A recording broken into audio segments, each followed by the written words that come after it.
and another one done. So this month we read 100 Great Catholic Poems, edited and with commentary by Sally Reed. If you're interested, I did interview Sally Reed. We talked about her conversion story, we talked about poetry, and we talked about the book, and as well as her other book, Night's Bright Darkness. So if you're interested, I will link it below. Right, 100 Great Catholic Poems. It is a wonderful collection for anyone who is interested in learning poetry or dipping your toes in poetry. If you feel intimidated by poetry, or if you had some bad experiences in the past and the last time you touched poetry was, I don't know, in high school, it's a great introduction. Sally Reed starts the collection by Our Lady's Magnificat. She has added many anonymous Irish monks, Irish writers.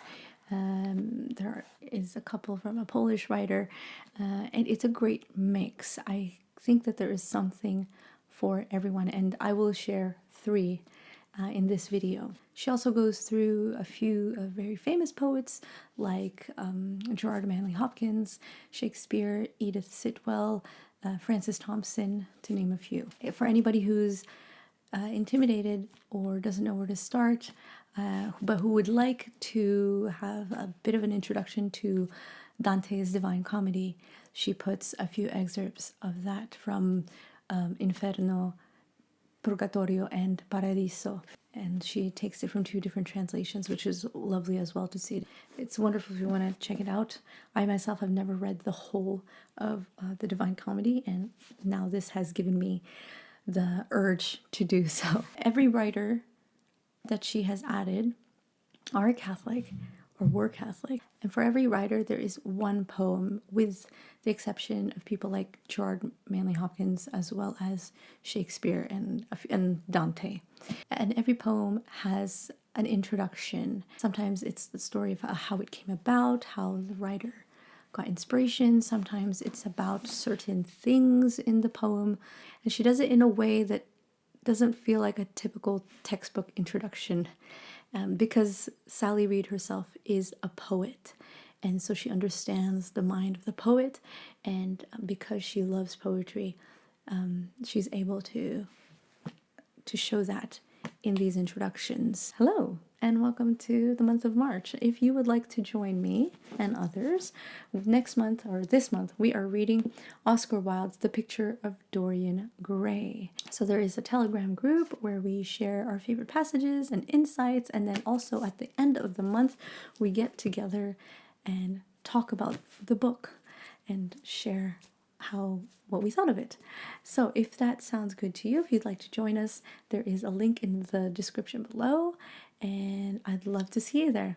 And for now, let's get back to the book review. There are a few stories, like there's one poem where it talks about something I never thought of, the dream of the rood, or the rod, the rood, and it's from this perspective of the wood that was used for crucifying Jesus Christ. That was a poem I'd never heard of, and it was something I never thought about.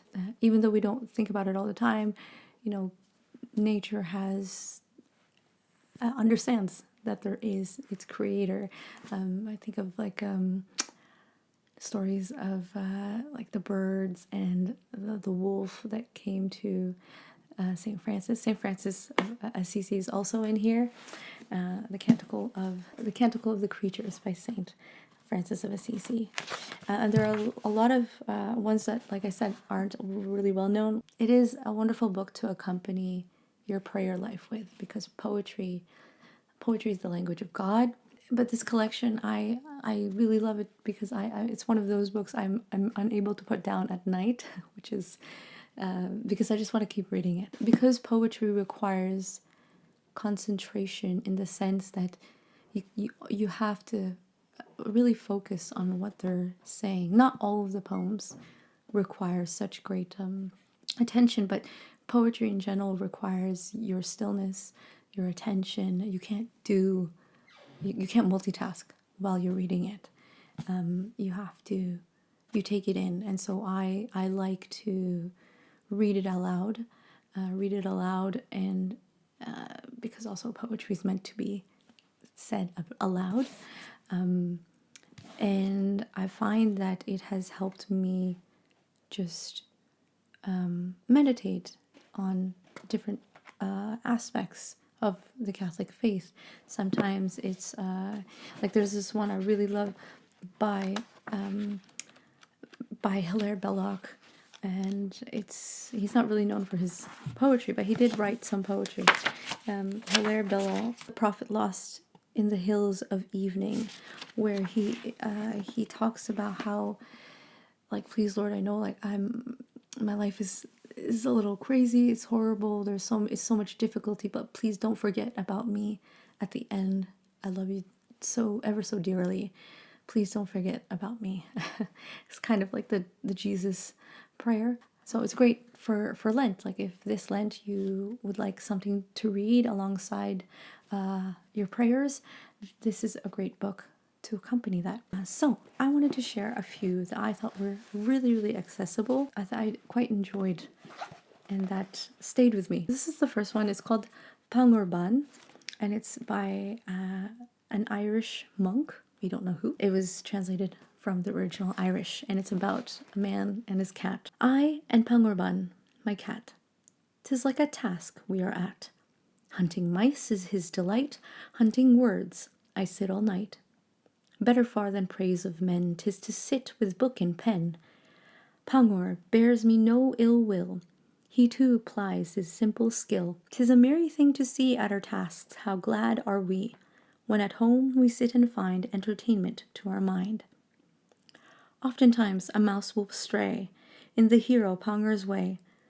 Oftentimes my keen thought set takes a meaning in its net. Against the wall he sets his eye, full and fierce and sharp and sly. Against the wall of knowledge I all my little wisdom try. When a mouse darts from its den, oh, how glad is Pangor then! Oh, what gladness do I prove when I solve the doubts I love! So in peace our tasks we ply, Pangorban, my cat, and I. In our arts we find our bliss. I have mine, and he has his. Practice every day has made Pangor perfect in his trade. I get wisdom day and night, turning darkness into light. So it's not at all a serious poem, and it's just light, and I quite like that. It's simple, and it's just talking about his cat while he's writing. So that's an example of one I think that's very accessible, and the fact that it rhymes, it's always a plus. Here's another one. It's called Adoro te devote, by St. Thomas Aquinas, and it's translated. I thought to myself, I really like this. Why do I really like this? And at the top it says translated from Latin by Gerard Manley Hopkins. I really like Gerard Manley Hopkins. So here is Adoro te devote. Godhead, here in hiding whom I do adore, masked by these bare shadows, shape and nothing more. See, Lord, at thy service low lies here a heart, lost, all lost in wonder at the God thou art. Seeing, touching, tasting are in thee deceived. How says trusty hearing? That shall be believed. What God's Son has told me, take for truth I do. Truth himself speaks truly, or there's nothing true. On the cross thy Godhead made no sign to men. Here thy very manhood steals from human ken. Both are my confession, both are my belief, and I pray the prayer made by the dying thief. I am not like Thomas, wounds I cannot see, but I plainly call thee Lord, and God as he. This faith each day deeper be my holding of, daily make me harder hope and dearer love. O thou, a reminder of this crucified, living bread, the life of us for whom he died, lend this life to me then, feed and feast my mind. There be thou the sweetest man was meant to find. Like what tender tales of the pelican, bathe me, Jesus Lord, in what thy bosom ran. Blood that but one drop of has the power to win all the world forgiveness of its world of sin. Jesus, whom I shook at shrouded here below, I beseech thee, send me what I thirst for so, some day to gaze on thee, to face in light, and be blessed forever with thy glorious sight. Oh, and there's also the Sonnet 16 by William Shakespeare. It's probably the most famous sonnet, and I really love this one just because I had a mentor who taught it to me, who made me memorize it at the time when I used to be in theater school. He gave me such desire and love for the written word, and so this is always a sonnet that stays with me. So it goes like this. It's one of, I think it is the most famous sonnet by William Shakespeare. Let me not to the marriage of true minds admit impediments. Love is not love, which alters when it alteration finds, or bends with the remover to remove. Oh no. It is an ever fixed mark that looks on tempests and is never shaken. It is the star to every wandering bark, whose worth's unknown, although his height be taken. Love's not time's fool, though rosy lips and cheeks within his bending sickle's compass come. Love alters not with his brief hours and weeks, but bears it out even to the edge of doom.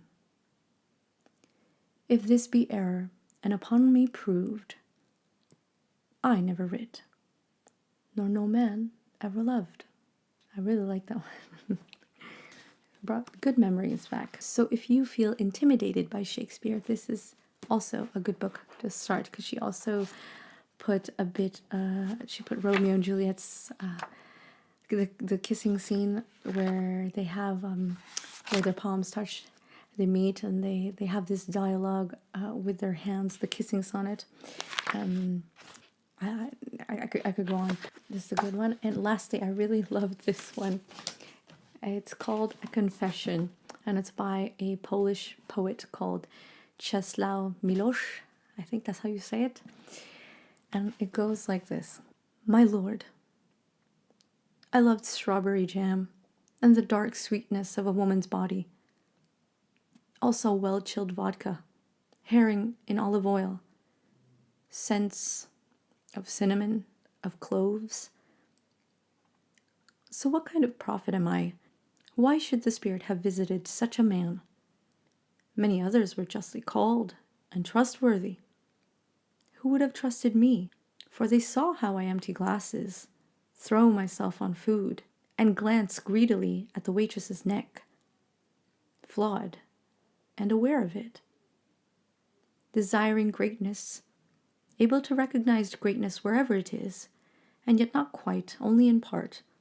Clairvoyant, I knew what was left for smaller men like me.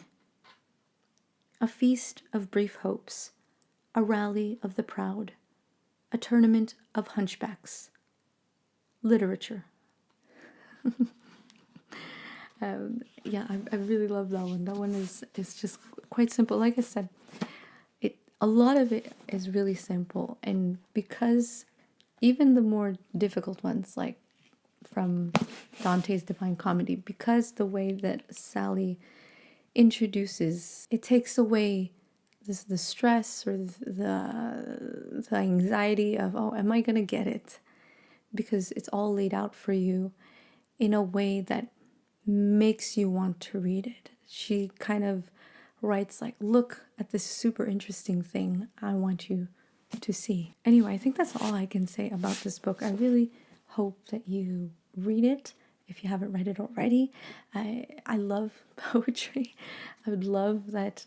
It's a great part of the Catholic tradition, Christianity in general, and I hope more people discover it. So this is a great book to start with. Let me know what you think in the comments and tell me which one of these poems spoke to you the most, and I shall see you in the next one.